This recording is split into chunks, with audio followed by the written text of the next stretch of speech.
Welcome to another episode of Antinatalism Around the World. So, this episode, I'm joined by Ilkin, who is going to be talking with me about antinatalism in Azerbaijan. Now, Azerbaijan is a country that I think a lot of people watching may not be able to place it on a map, right?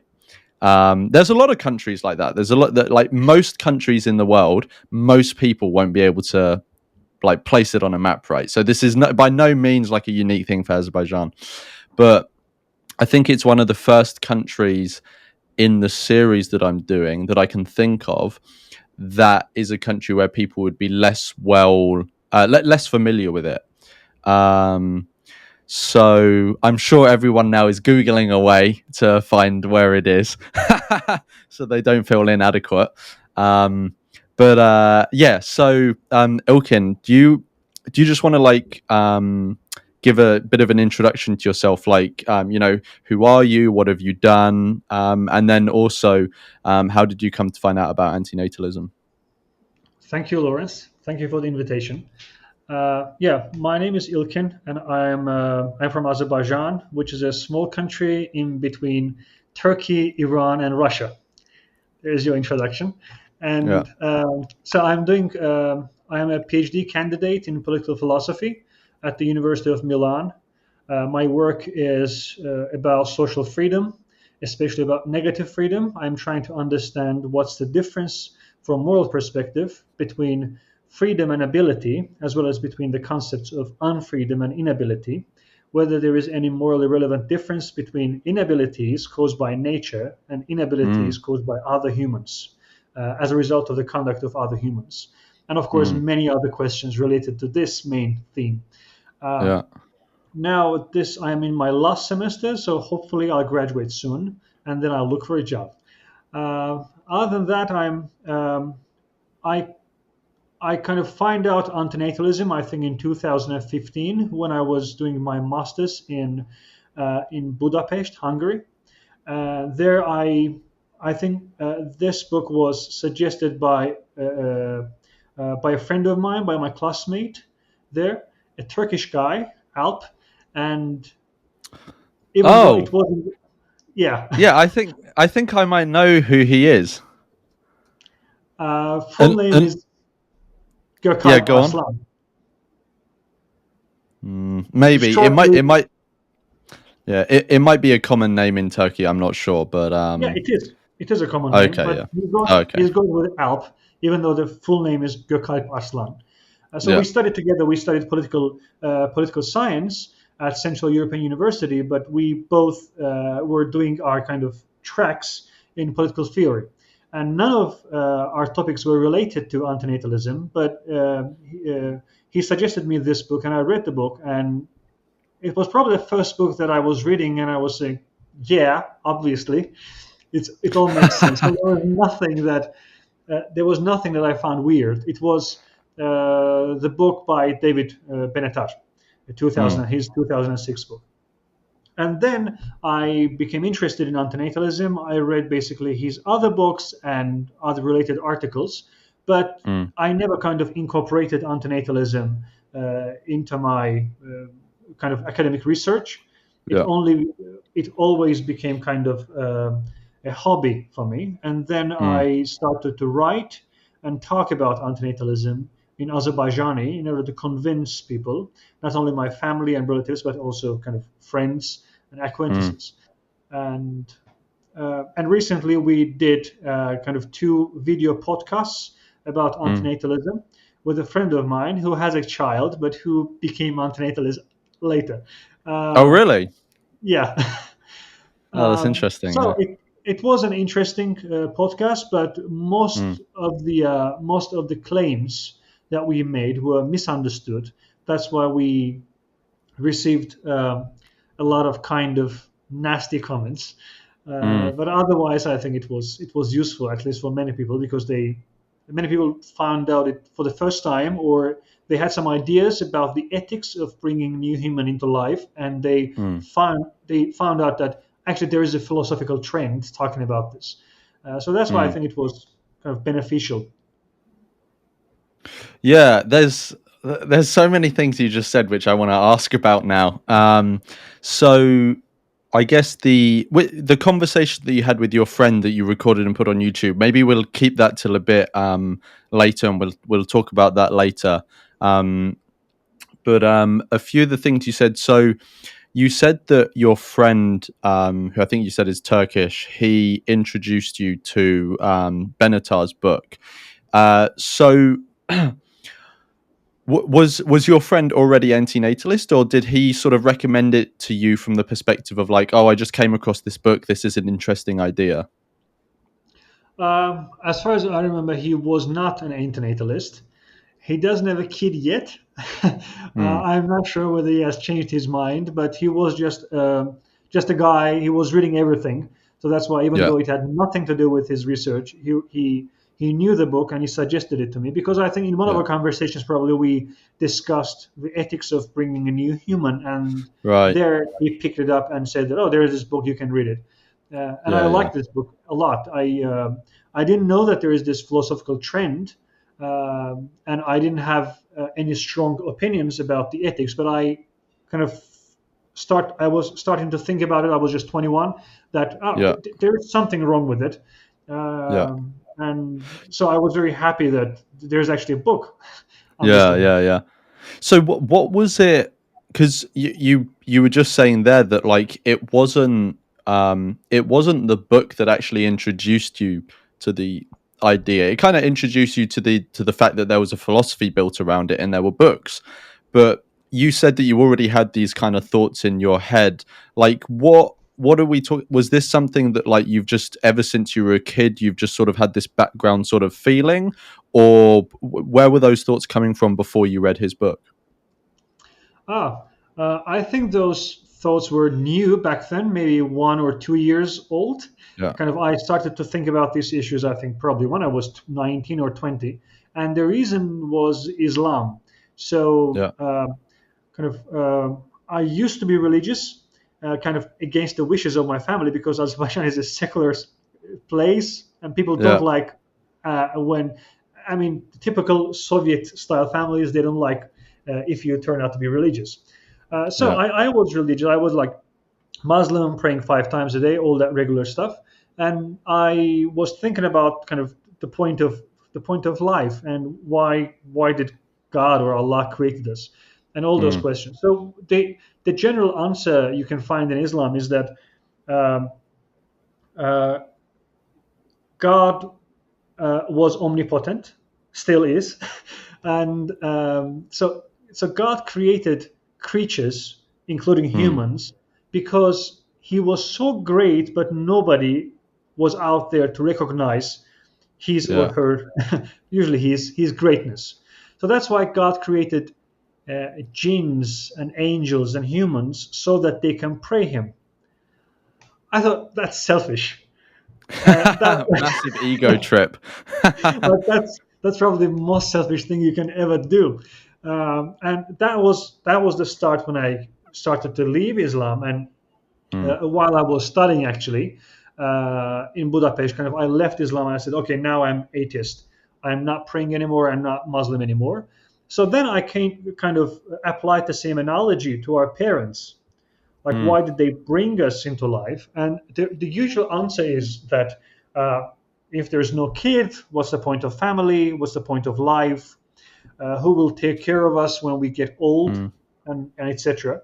So I thought that nobody really thinks about the well-being of future potential child when they mm, decide to bring a new human into life. What they think always is about themselves, how this kid will affect their lives, and they kind of treat this, they kind of become, the parents become little gods themselves. They create a new human, which is an amazing power that we have, and then they experiment on these kids. They love those kids, I have no doubt, but before the kid became into existence, mm, uh, nobody thinks about, or kind of, at least hypothetically, take into consideration the future kid's well-being or the potential thoughts of that kid about life and existence. So that's why I Mm, thought that's also selfish, and that was the reason why I became an antinatalist without labeling myself. And then mm, I read Benatara, and I thought that okay, I can now label myself easily. yeah. Yeah, that's so interesting. Before we kind of get on to like the main questions, I had one more, well, maybe two more actually questions off the back of what you were saying before. So the first one was, you said that since becoming more aware of antinatalism, you were speaking about it more and writing about it more. Now we're going to get to your conversations later, but what sort of writing have you done around it? Is this just sort of informal writing, maybe the occasional blog post or something, or have you written actual sort of academic papers or anything? No, as I said, unfortunately, I haven't kind of incorporated my thoughts on Mm, antinatalism into my academic research because I think so far I am more or less uh, kind of emotional on this topic. That's why yeah. I don't want to deal with it academically. Also, Yeah. I don't really have anything new to say Mm. academically. Once I become an established academic philosopher, maybe then I can write about it and people would actually care. But so far, well, nothing really, nothing Yeah. really. Yeah. I have written, I think, blogs here and there, um, but I don't even know where they are now. Mostly, I was tweeting about Mm. antinatalism with long, long threads, and then I decided that okay, we can maybe do this podcast. Yeah. We did this podcast with my friend, and there I also promised that I will write an article, kind Mm. of a short article, few thousand words in Azerbaijani as an introductory article. But I haven't found time yet to write Mm. that. Hopefully, I will do it in a few months. Yeah, yeah, yeah, yeah. No, no, no. It's all good. It's just like I just find it so interesting that you know how I'm going to analogize this to video games. Maybe this is like super nerdy, but you know how obviously when you have a video game character, you can gain like experience and then unlock a new capacity of some sort, a new, I don't know, weapon or a map to a new place or something. It feels like learning language, like, and I'm just going to say straight up front, like, I'm shit with languages, right? But like learning languages feels a bit like that because when you speak English, okay, you have access to all the English literature out there and everything, but like you're not going to be able to necessarily get access to things written in other languages like Azerbaijani, right? Of course we have translators and stuff now, like Google Translate and AI and stuff, but it's not exactly the same. You can't access it with the same ease.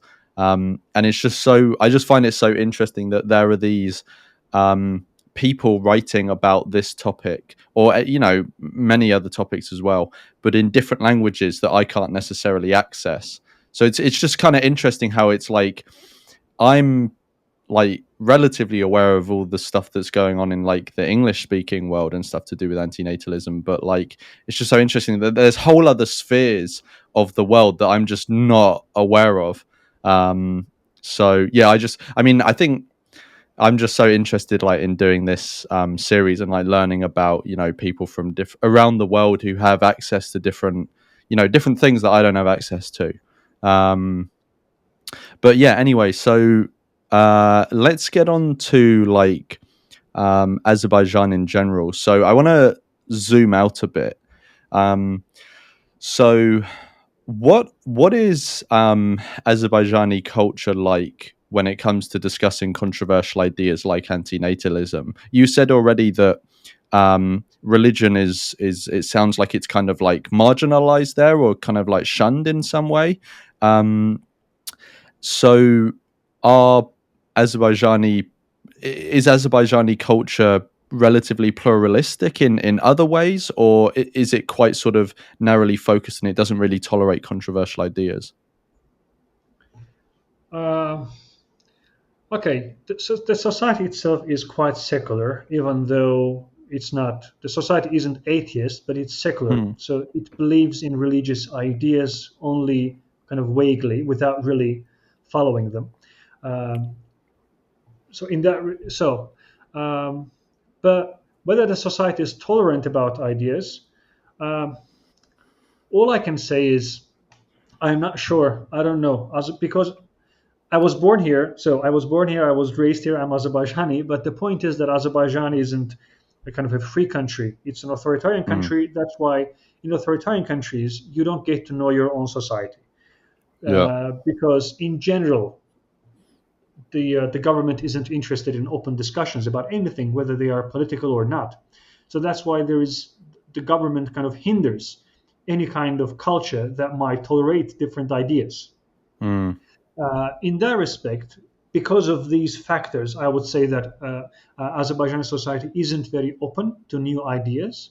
But when we say tolerate, they are not going to attack or kill or unfriend you just because you Mm. talk about antinatalism, obviously. It's just that they will, many of them will make nasty comments. But I have Mm. seen these kind of nasty comments in English speaking blogs too. And Yeah. most of these comments basically come from misunderstanding of the point that antinatalists made. Yeah. Uh, Only few of them actually understand the point and then disagree. I think antinatalism isn't obviously true by definition. It's an axiological claim. It's about values, and you can reject these values, fine.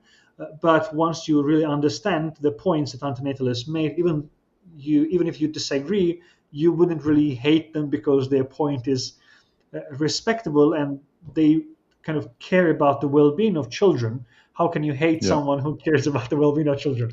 Um, Yeah. so that's why I would say that Azerbaijani society isn't particularly open or close in comparison to other societies, but maybe a little bit close, a little bit intolerant because of this obvious political background.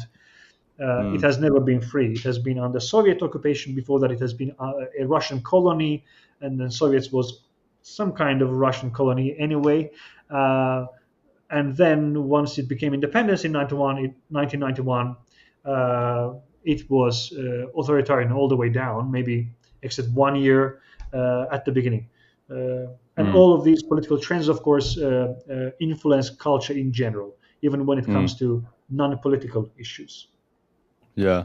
Yeah. No, no. I was actually going to ask you to maybe give like a very brief background of the political situation, but you've kind of just encapsulated it there because I think some people may not be aware that it was part of the former Soviet Union or one of the. I don't actually know how widely this term is used, but often in the UK we refer to the ex sort of smaller parts of the Soviet Union as like satellite states. I don't know if that's a term you're aware of.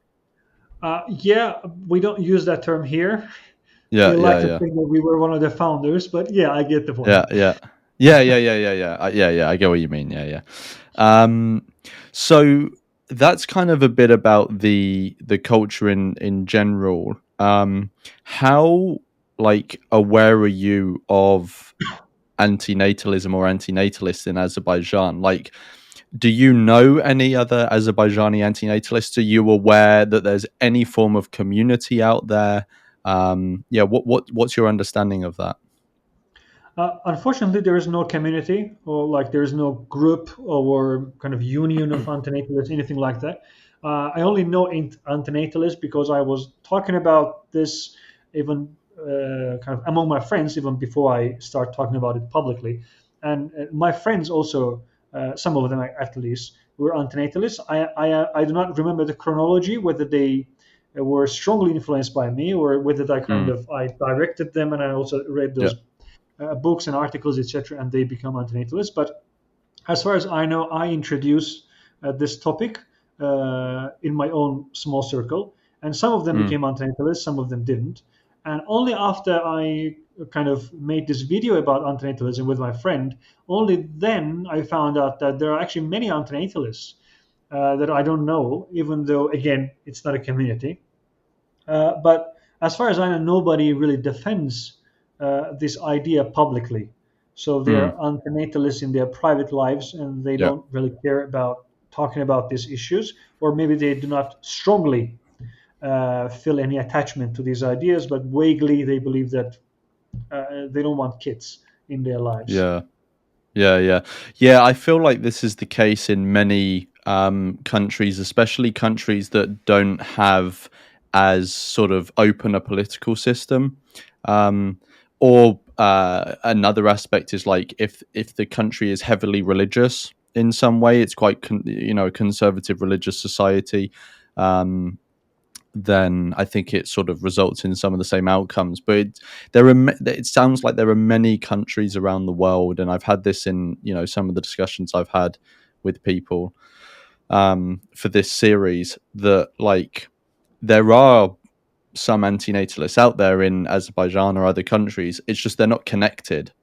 It's kind of splintered, and it's I don't know. It's sad. I think like in the UK and certain other countries like America, we sort of take for granted the fact that um, we have somewhat established communities. People who share this idea, talk with each other, and occasionally meet up and stuff. In person.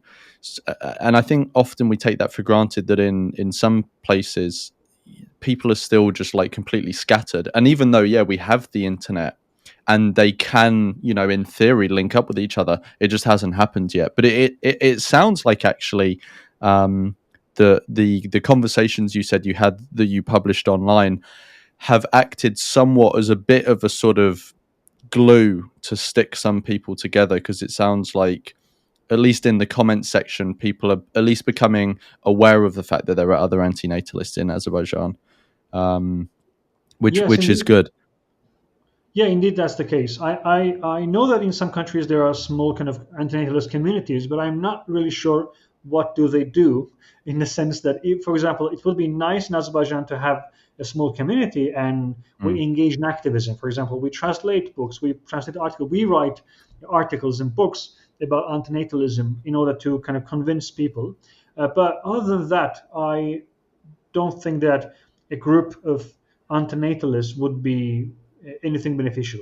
If they are mm. not doing activism, if it's only kind of just group that they come and they talk how antinatalist and how awesome they are, then I don't think it's useful. Yeah, yeah. But if they are doing activism, that would be nice. I think one of the Mm, reasons in Azerbaijan is that, again, because of this political regime, it's very difficult to organize yeah. around any topic, and people do not really have much time or resources to dedicate to publication or any kind of activism. So that's Yeah. why, while we have a lot of political problems, antinatalism isn't a topic that would attract many Mm. antinatalists. Yeah, yeah, yeah, yeah. No, I get you. It's interesting. There are um, more and more different groups around the world popping up and doing activism. So one quite well known now group is Stop Having Kids in America, and they've also have a group in India. But also very recently, and when I say very recently, I mean like a couple of days ago, there's a group called Antinatalism Japan that did I believe, their first demonstration in Tokyo. And they were holding signs with messages on and stuff. And yeah, so there are more and more groups doing that. Slowly, it's building. But I think when it comes to antinatalist communities that don't necessarily have an activism element, maybe because of the political situation or something like that, I do feel there's still some value to it, in that when people are able to form community around an idea, even if it's just community and not activism, it can help people.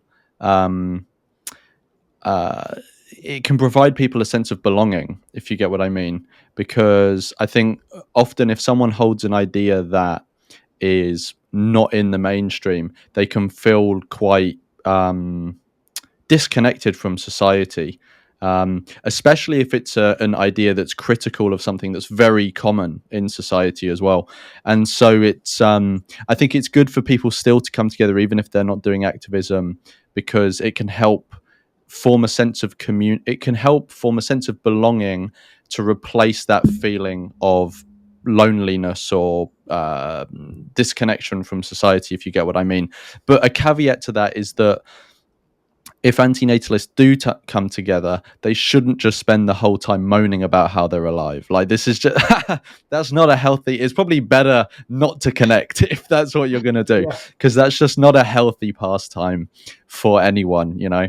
Um, so, you know, the occasional meme is good, but if you're just shit posting memes all the time, then, you know, you're maybe wasting your time.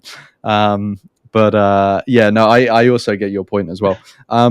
Let's get on to these discussions then that you had, because we've kind of, you know, like mentioned them a few times. So you sent me the link to two discussions. I don't know if you've had more, but there were two discussions that you had with the same guy, I think it was, right? Yeah. And so does he host a podcast, or do you host a podcast together and you had two episodes on this topic, or what is that? So he hosts this podcast. It's very new, and I think we Mm, have only 14 or 15 episodes. I'm only in 5 of them, and only 2 of them were about antinatalism. So he has this podcast with our common friend, and I am one of the regular guests.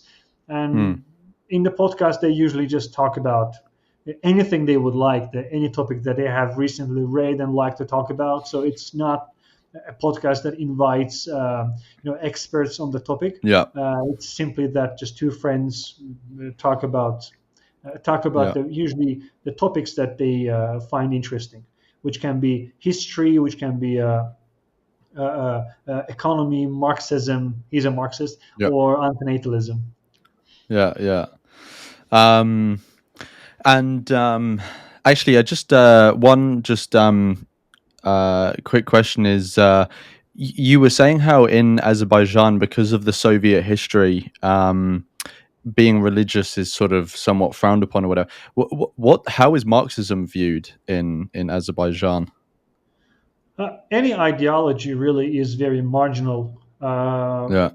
There are very few people who would describe themselves as a liberal, as a socialist, or a Marxist. Mm. Compared to liberals, I would say, like liberal activists, there are more Marxist activists, young people who are Oh, Marxists really? or Yeah. leftists in general. Yeah. But this is a new kind of trend. New, I mean, Mm. kind of in the last maybe 10 or 15 years, that young people become socialists or leftists. Um, Yeah. but otherwise, I wouldn't say that there's any strong ideological movement of Yeah. of any right or left wing ideology. Yeah, yeah.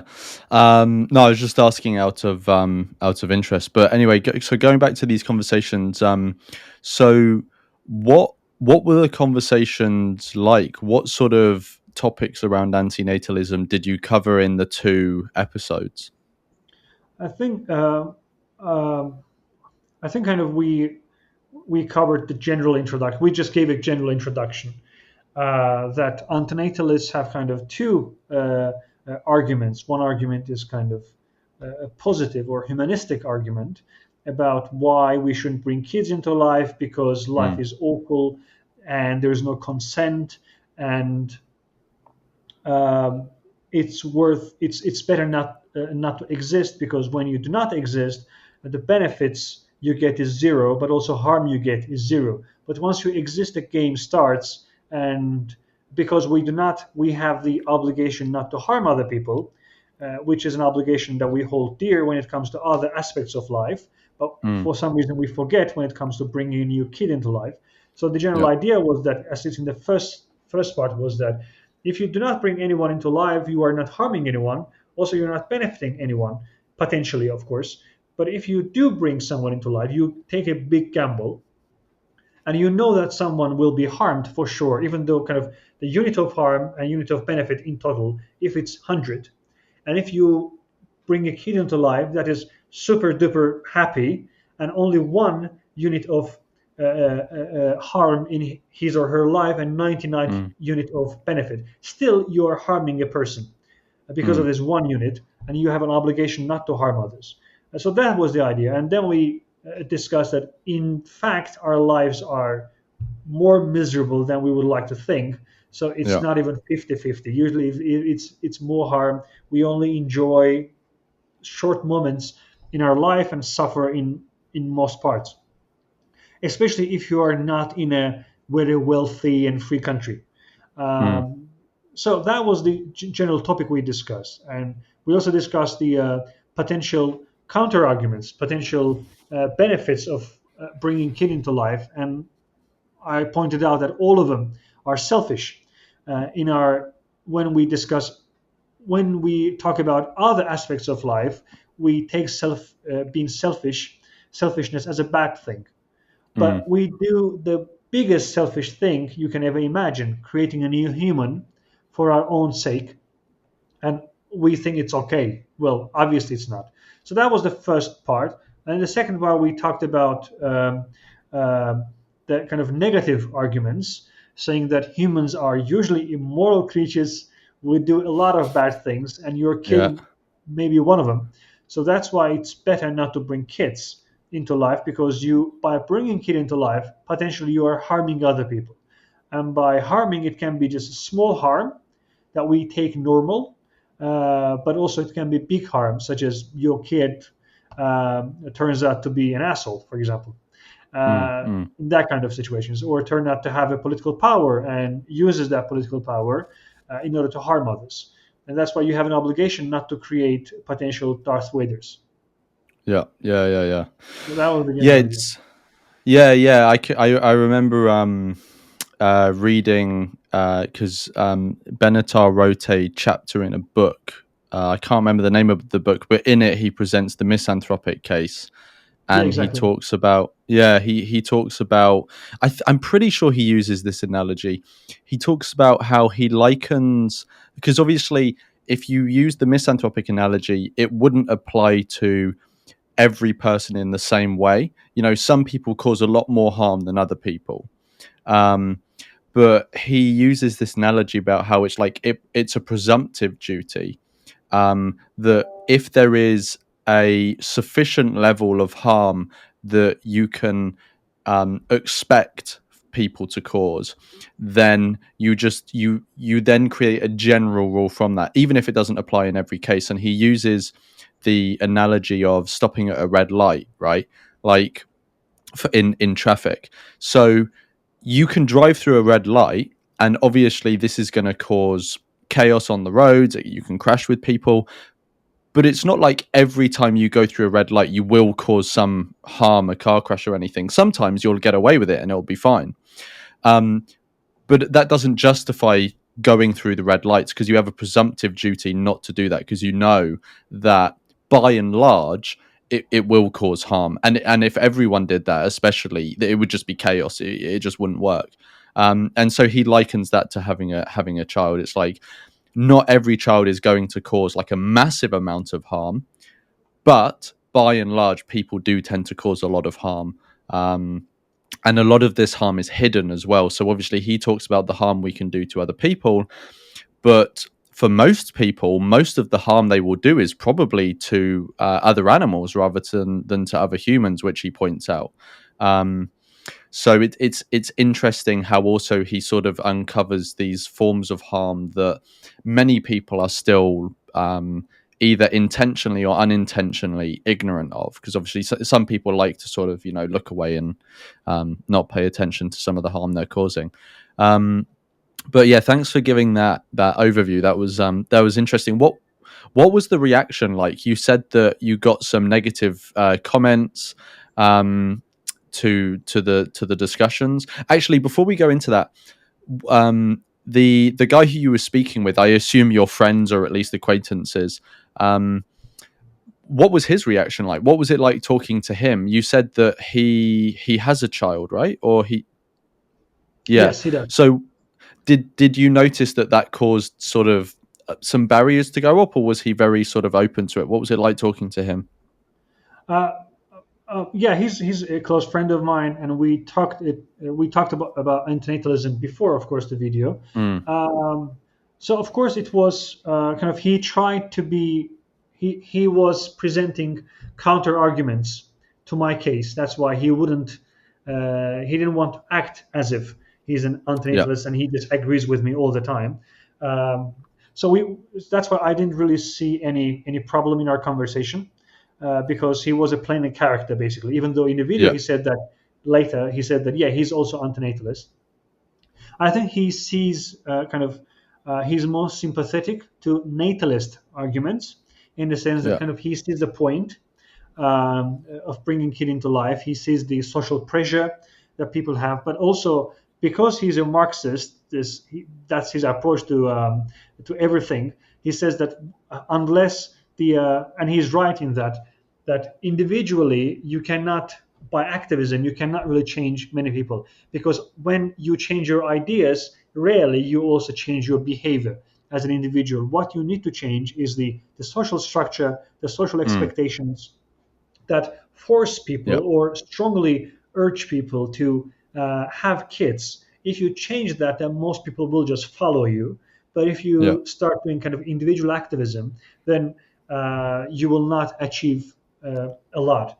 And my point was that creating a kid is like being a god. You are creating a human like yourself out of nothing. That's great power, and I don't think that anything can ever kind of compensate that feeling, because that feeling is just great. Probably, uh, all you can do is maybe have this very very uh, realistic games or VRs in which you Mm. spend a few hours of your day where you are a parent and you create new humans all the time and you just feel amazing, and then you go back to real life.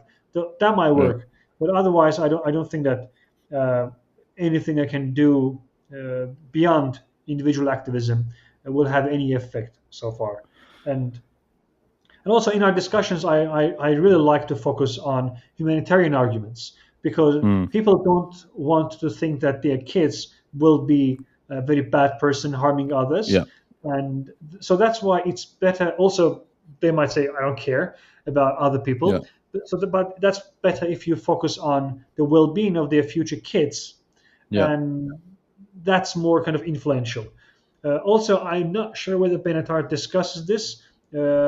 As far as I have read him, I don't remember, but uh, making an emphasis on a future potential conversation between a wannabe parent and their non-existent kid, making this hypothetical conversation is also useful. For Mm. example, you might say that what if your kid turned out to be antinatalist in the Mm. Yeah. future and comes to you and say that why did you bring me into life? What would you say? Um, so that kind of questions are more influential Yeah. because they are more personal to the Yeah. wannabe parents, basically. But other kind of arguments I don't find very useful in terms of convincing Mm. people. Yeah, yeah. It's interesting. I've got a few things to say off the back of what you were just saying. So the first one is I've used that quite a lot when talking to people. Is I say to people, you know, you have to think about all the possible outcomes when you create someone, because often what people do is they say, right, I'm going to create someone. And this is how it's all going to be. I'm going to teach them this sport, and they're going to learn this language, and they're going to be good at that, and they're going to be good at that, and they just become hyper focused on one outcome that they want to happen, and therefore they assume it will happen. But there are many, many outcomes, and some of them are in your control and some of them are just out of your control. There are just some things when you put someone in the arena of life, or however you want to refer to it, there are just there are so many moving parts to it that there are some things you won't be able to control. Um, no matter how much effort you put in, right? And one of the possible outcomes, like you said, is they may grow up to become an antinatalist as well. So I often say to people I'm talking to, what if you had a kid and they grow up to be like me?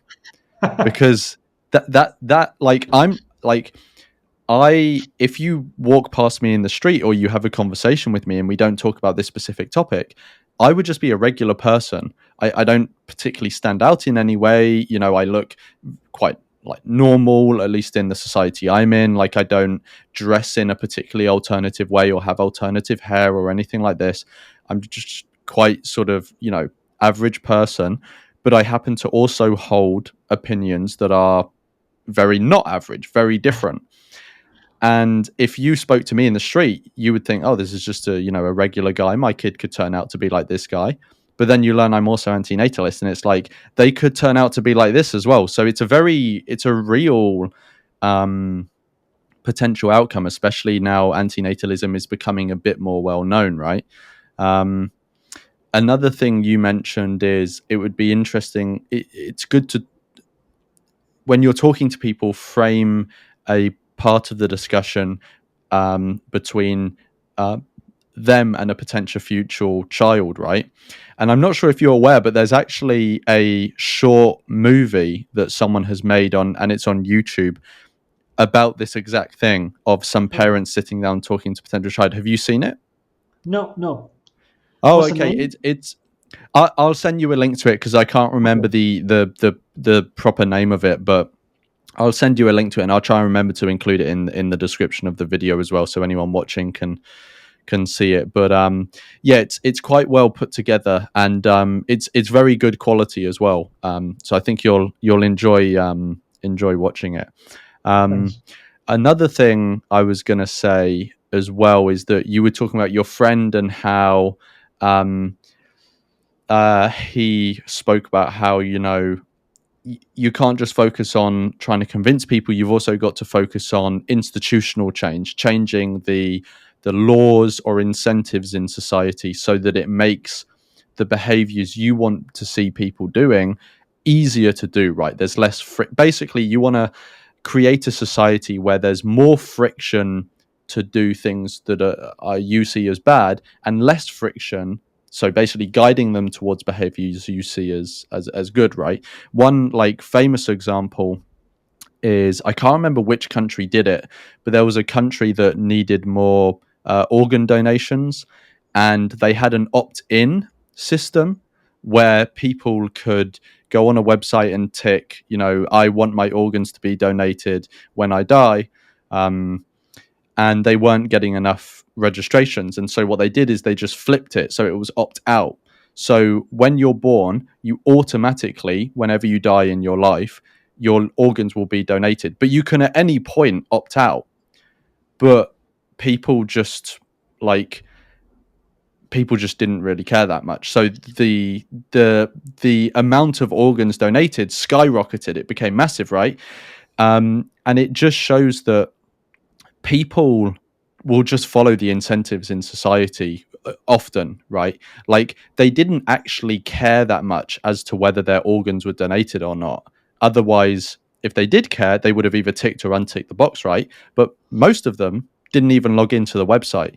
And so if you just change the incentives in society, it can lead to quite different outcomes. And, I want to speak to someone. I haven't found someone to speak to yet about it, but I want to speak to someone about how antinatalism can interact with politics and economics as well, just to explore those topics because I think it would be really interesting.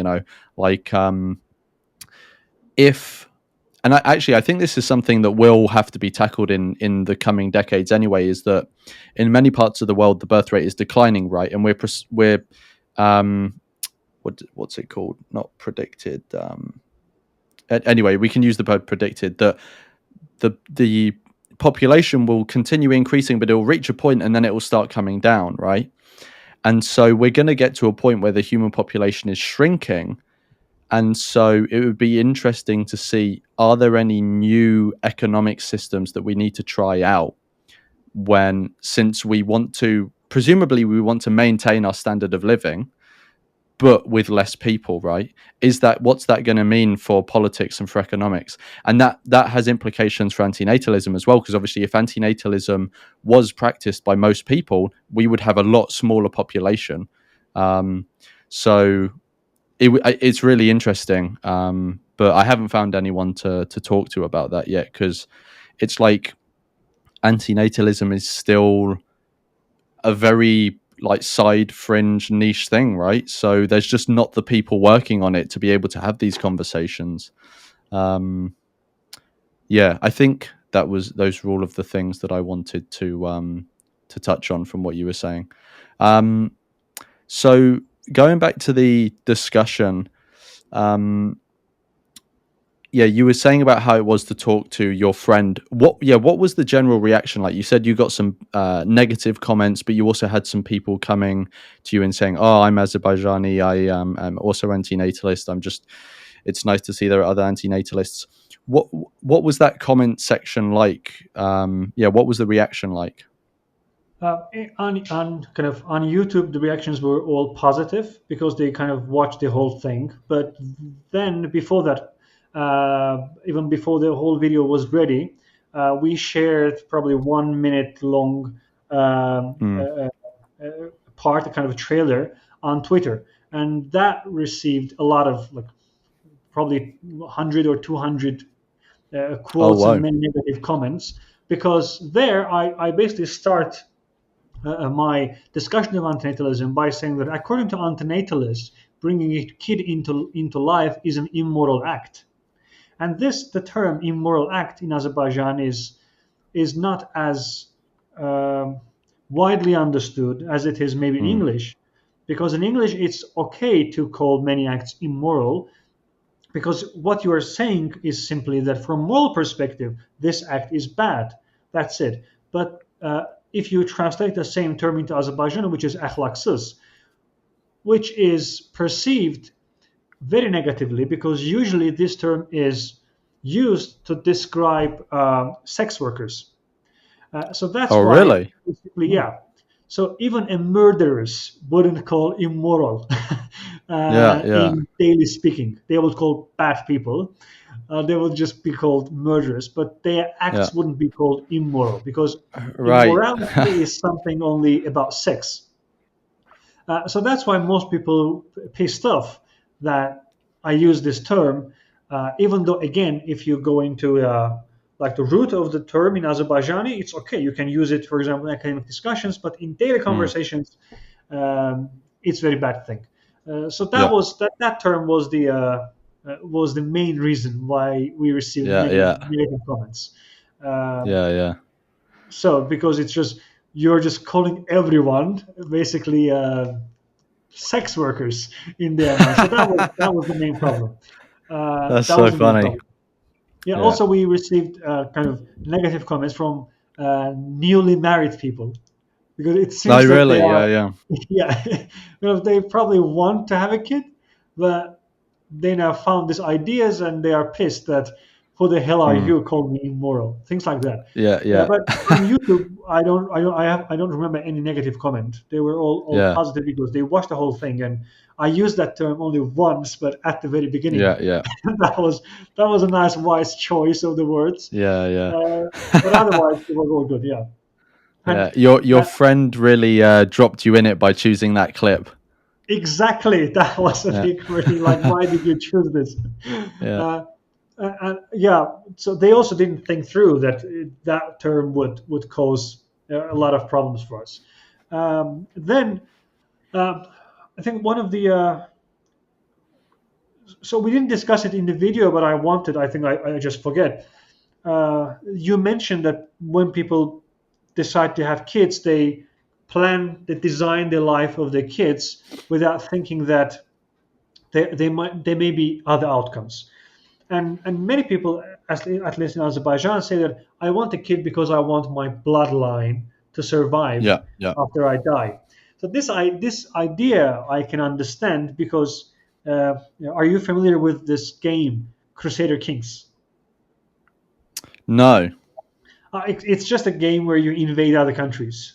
Yeah. Okay. You play like ninth, 10th, 11th century, and you invade other Yeah. countries, and you A bit play a like Age of dynasty. Empires, or Exactly, yes. It's about yeah, it's like Age of Empires. So in the game you represent the dynasty, and if your dynasty becomes rich and powerful, as an individual you also become rich and powerful. So there, for yeah, example, I play one character, and I said I want to invade this country, and I want to invade that country, and I will have many troubles. in this pursuit. But I say, after 40 years in this game, of course, when I die, my kid will come, and my kid, as a new king, he will have more powers, and then his kid will Mm. have more powers, etc., etc. So I think in the future, as if I am one person playing different characters. So people, when they talk about the survival of their bloodline, they act as if they'll be around when their kids and their grandkids Yeah, will be yeah, around, yeah, so that they will play them yeah. as a character. So that's why I understand this, but it's very kind of wrong analogy in real Mm. life.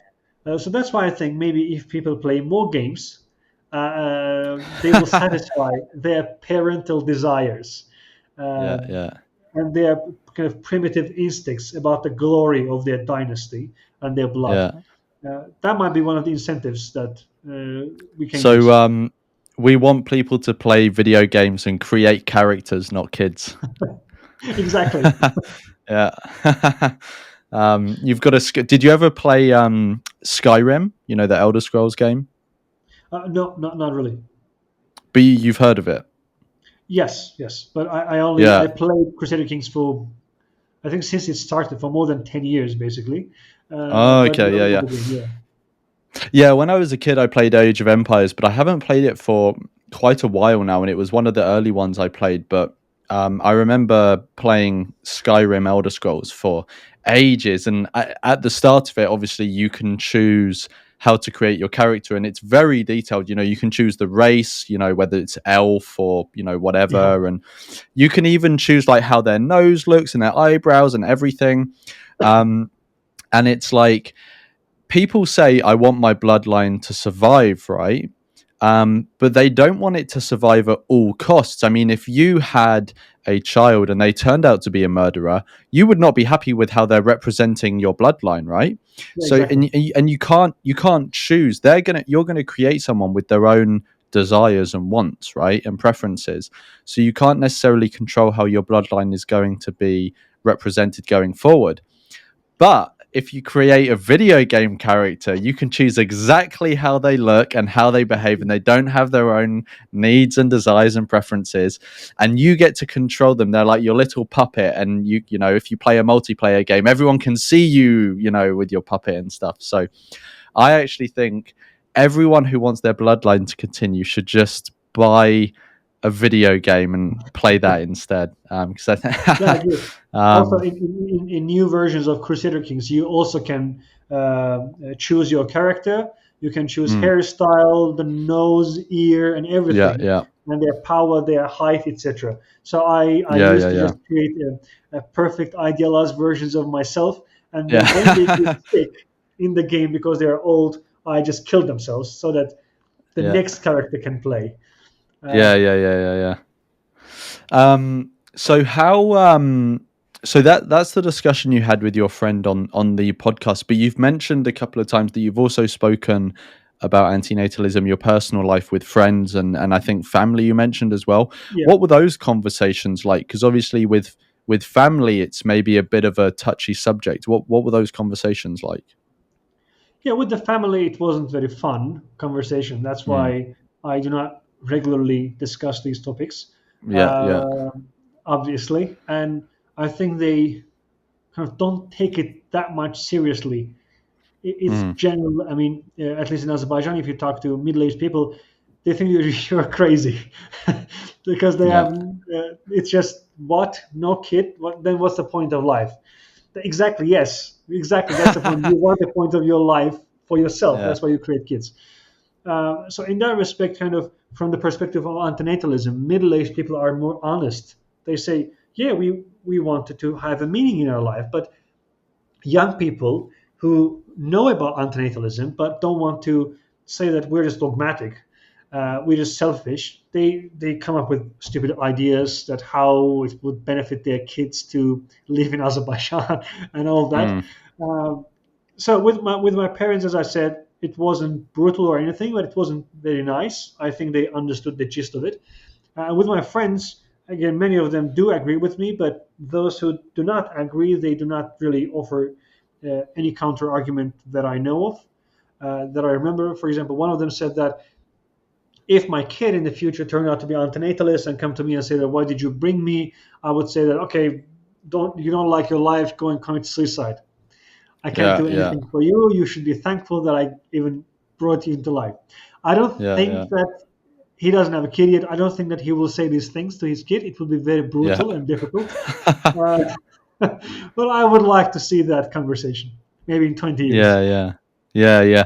Yeah, this is like a very common thing that that people say. I think when when people say, "Oh, well, why don't you kill them yourself?" It's like they're it's like they've completely misunderstood what you're trying to say, because antinatalists are not saying that they there's a really good. Are you aware of uh Emil Sharon? Yeah, So I think he was Romanian. He has a quote which I really like, um, which really sums up like my approach to antinatalism, um, and I think is a good way of presenting antinatalism to the people who say, "Why don't you go kill yourself?" And it's a very short quote, and I might get it slightly wrong, but it's something like, I do not hate life and I do not desire death. I just regret being born.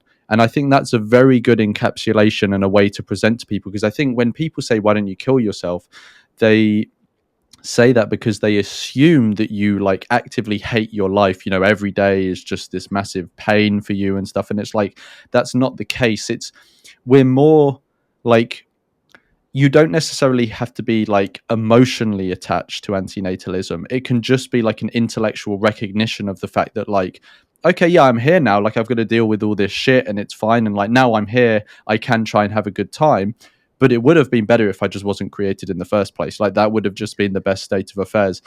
But yeah. now I'm here, like, okay, whatever. Like, I'm not going to create anyone else and I'll just try and have the best time I can. Um, and I think it maybe is because either the people that say that, they either genuinely are misunderstanding, or they don't like the points you're bringing up and have an emotional reaction to it. And when someone doesn't want to consider something, or they don't like what someone's bringing up, they try and just assume, well, oh, they only be there because they're a bad person, or they're depressed, or there's something wrong with them, right? And that's why they believe it. But there's nothing wrong with me, so I don't need to believe that. Yeah, And so they exactly. just assume, oh, they must hate their life, there's something wrong with them. But actually, like, no, there's nothing wrong with us. Like, we're completely normal people. We've just recognized that this is just like a completely flawed game to engage in. Yeah. Also, those people do not really recognize how difficult it is to commit a suicide. There are people whose lives True. Yeah, as well. objectively bad. There are Yeah. people, yeah, there were like millions of people who suffered in Soviet gulags, and Yeah. like probably only few of them committed suicide. There are people who Yeah. are under torture every day, but they do not commit suicide because it's simply kind of in our genes that we Mm. are afraid of death and we Yeah. can't bring ourselves to take our lives. So that's why Yeah. it's not really a genuine choice to say that I will bring a kid into my life, and if that kid turns out to be antinatalist and hates his life, then he can commit suicide. It's very kind of brutal dilemma that you are putting Mm. your kid into. So Yeah. that's why it's not really an argument against antinatalism. So what if I committed suicide? Does it mean that I'm right, and that you should Yeah. bring the kid into life? Like, is that what you want from me? Yeah. So that's Yeah. why it's mostly emotional, kind of knee-jerk reaction. That then Mm. why don't you kill yourself? This kind of thing. Uh, Yeah. Yeah. Yeah. we also Yeah. I'm received not. these. We also received these reactions, but Mm. we answered this question in the second part of the video. That's why most people didn't get Ah. to see that. Yeah. Yeah. Yeah. So the second video, was that more like responses to objections and stuff? No, not really. It was just one video about 1 hour, and Ah. then we just cut it half because most people don't Right. like very long videos. Yeah. That was the only Oh, point. okay. And Yeah, and yeah, yeah. now once we look back, I think it wasn't a good choice because we didn't really. It was just arbitrarily in the middle. We just cut the video. We didn't think through that we should cover these Mm. topics in the first part and then comment on reactions in the second part. We just commented on every reaction hypothetically because we knew what kind of reactions we will receive. Yeah. But yeah, most people like first video has more views than the second video, Mm. and I'm not sure that whether everyone who has seen the second video has also seen the first video. So that's why maybe it Yeah. wasn't Yeah. a good idea to cut the video. Yeah. No, no, I get what you mean. And it's interesting what you were saying before about how, when you create someone, you put them in this sort of like catch 22, because even if they do get to a point where their life is very just objectively bad, it's like they're in a really bad situation, but to get out of it, they've got to do something even worse to Yeah, get over the hill to escape the situation, right?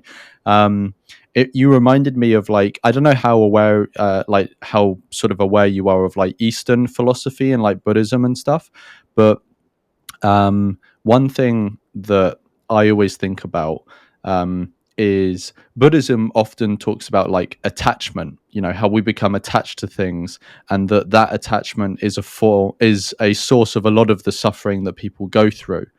And if people had a healthier relationship with how they are attached to things and more selective about what they're attached to, they can they will endure a lot less suffering. And it was interesting when I was learning about that. It made me think about antinatalism, because it made me think, like, when you create someone, you create a condition of fundamental attachment to life. It's almost like people are addicted to it. They're so strongly attached to this thing, right? Even to the point where, as you said, people can be in the worst situations, like in a gulag, right? And still be so attached to this thing that they're like, no, I can't, I just can't let this thing go. Even if it's it's like an abusive relationship with, if you're in a relationship and it's abusive, it's like you're constantly getting beaten the shit out of, or abused in some way, but you can't leave it because you have this corrupted form of attachment with the other person. And it's almost like that with life as well, right? Is that your life can get into such a bad situation, but you have such a corrupted form of attachment with it that you won't leave. And I think when someone creates someone, when they have a kid, they set up this condition of fundamental attachment, to the point where it will not serve you, and it can cause you to come to great harm. But they also do all of that built into it, and they know this as well. They know that they're creating this whole thing, and there's also a condition that one day this thing that you're fundamentally attached to will be ripped from you, because you have to die at some point, and you don't get to choose when you're taken away from it. You don't get to choose how you're taken away from it. The condition is just there that you will get taken away from it at some point. And to me, that just seems like a completely twisted situation to put someone in. It's like giving someone the best present they've ever had, right? And they're never going to get bored of it, if they have a good life, right? And they're never going to get bored of it. And you tell them, right, I'm giving you this present and you're going to love it, and you're going to have to use it every day. It's just so good. But one yeah, day I'm going to take it away from you, and maybe I'll slap you when I do it. You don't know. Like, it just yeah. seems like such a twisted situation to me. It's very brutal. It's very Yeah. brutal. It's kind of unjust, if that's the right term to use, and Mm, it's just full of anxiety. Basically, the life is just yeah. full of anxiety, and Yeah. that's why Yeah. it's really argument that why don't you commit a suicide? If you don't, it simply means that you like your life, you are happy about it. Is Yeah. also is also simply not true. It would mean that you would be saying to people in Gulag or people in Nazi concentration camps that if you don't commit suicide, it means that your life isn't that bad, really. Uh, Obviously, that's wrong. So that's why Yeah. it's just a knee-jerk reaction from people. Yeah. From people that nobody really believes that this is a strong argument against antinatalism. Yeah. Yeah. Yeah. What is there any, before we sort of close off, is there anything else that you think we should cover about antinatalism and Azerbaijan and Azerbaijani society? I think we covered everything so far. Mm. Yeah, I'm not. Okay, cool. Maybe if I So, give this kind of the sorry, general go on. idea, I'm not really good at describing the society. All I can say is that. Um, can you hear me? Yeah, yeah, I can hear you. Sorry, go on. Yeah. Okay. Yeah. So all I can say is that Azerbaijani society, in terms of its culture, is probably a mixture of Turkish culture and Iranian culture. Mm. So whatever that means, sort out of yourself. I can't really describe it in any better way. Um, so in that respect, it's this discussion of this topic here is very interesting because you get a lot of confused reactions, but also Mm. people are not going to hate you or kind of unfriend you simply because you hold these ideas. They will genuinely engage with you, or at some point they might think that you're just crazy and they wouldn't engage with you. If they Yep. are kind of middle-aged people, if they are young people, they wouldn't engage with you because they don't have any argument against your Mm. points, um, and they just roll with it. They just follow the social norms and bring kids into life, and they don't want to overthink about the ethics of Mm. this act. Um, but otherwise, I don't think that Azerbaijani culture is any different from kind of the Western cultures with respect to their attitudes towards antinatalism, because Yep. everywhere you would see these knee-jerk reactions. Yeah, yeah, yeah, 100%. And do you have any future plans with regards to antinatalism at all? Like just anything, like another podcast appearance, or you said that maybe you're going to write like a blog post, or anything in the future that you've got, even as an idea? Yeah, I'd like to write a kind of short introductory article in Azerbaijani for the general audience in the next few months, hopefully. But uh, uh, in the future, I would like to do actually a philosophical research on antinatalism. I would like to write Mm. philosophical articles and books on this topic because I think this topic is very important. All I need to do Mm. is to find what are the new things that hasn't been said, which is very difficult in philosophy. So that's Mm. why I will need to spend a lot of time on this. But I would like to actually produce a book, or at least a few academic articles Mm. on this topic. Yeah, I mean, that would be super cool. And obviously, anything that you do in the future pertaining to this topic, send me a link and I'll include it in the description Thank so you. that people can find it.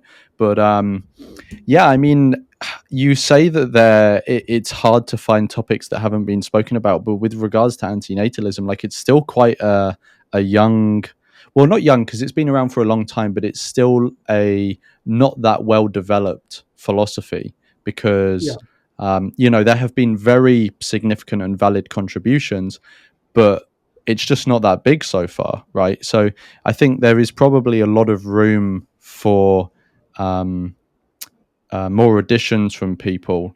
And I mean, one thing that could be really interesting, obviously, no obligation for you to actually run with this. This may be like a shit idea, but you said that you specifically focus on like freedom, right? It could be interesting, maybe not a whole book or whatever you feel deem necessary or interesting enough, like some sort of um, investigation into the nature of freedom as pertaining to antinatalism. Um, like, does if antinatalism is to inform how we understand freedom, will that change anything, or does it not really have any significance? Or I don't know. Maybe there's something there, or maybe I'm just making it up. But I don't have an answer like out yeah, of the top of my head. That's what I don't really know. I don't think it might have some normative implications, but with respect to simply the concept itself, I yeah, don't see how relevant it is. In the sense that our yeah, yeah, yeah, freedoms are influenced by our parents because they bring us into life, so they are causally responsible. But other than that, I don't really have yeah, anything to say so far. If I yeah, find yeah, any connection, that would be a nice topic for an article. yeah. Yeah, yeah, yeah, yeah. But yeah, anyway, other than that, if people want to keep up to date with you, if they've watched this and they thought, oh, Ilkin's a cool guy, I want to, um, just keep up to date with any of his work, or where can people find out about you and stay up to date with you if that is a thing that you know would like people to do? Uh, well, they can find out my writings because most of them are also in English as well as in Azerbaijani on my website, ilkinhuseynli.com. And they can also follow me on Twitter. It's just Hmm. at Ilkin Mettan. Uh, that's it. I usually tweet in Azerbaijani, but also sometimes in English. But when I Hmm. write, usually I write in both languages. Yep. Yeah, well, I'll include all those links in the description, so anyone, they don't have to go looking for them; they'll be right there, and they can find them, and they can keep up to date with anything you're doing. But Thanks. yeah, thanks so much for coming on, and talking about what you've done personally, but also about antinatalism and Azerbaijan. It's been super interesting, and I've enjoyed the introduction of video games into the conversation. Thank you very much, and thank you for the opportunity and the invitation.